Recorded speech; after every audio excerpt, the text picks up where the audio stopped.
Hello, വൈകുന്നേരമായപ്പോൾ ഭയങ്കര വിശപ്പും എന്താ കഴിക്കാന്ന് വിചാരിച്ചിട്ട് ഇരിക്കുന്ന സമയത്താണ് പിട്ടിൻ്റെ പൊടിയുണ്ട്, എന്നാൽ പിന്നെ കുഴക്കട്ടിയാക്കലോ എന്ന് വെച്ചു. അപ്പം പൊടി എടുത്ത് ആവശ്യത്തിന് ഉപ്പ് ഒഴിച്ച് നല്ല തിളച്ച വെള്ളം ഒഴിച്ചിട്ട് നല്ലതുപോലെ കുഴച്ചെടുത്ത് അതിനുശേഷം കയ്യിൽ ഇതുപോലെ വെളിച്ചെണ്ണ എടുത്തതിന് ശേഷം കുഴക്കട്ടയ്ക്ക് വേണ്ടിയിട്ട് ഇതുപോലെ മണിയായിട്ട് ഉരുട്ടിയെടുത്ത് പിന്നെ ഒരു സ്റ്റീമർ എടുത്ത് ആവി കയറ്റുക വേണ്ടത് ഇനി പണി.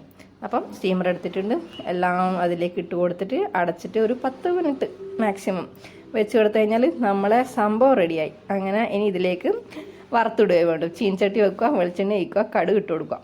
പിന്നെ വന്നിട്ട് വറ്റൽമുളകും അതിൻ്റെ കൂടെ തന്നെ കറിവേപ്പിലയും ഇട്ട് കൊടുത്തു കഴിഞ്ഞാൽ സെറ്റ്.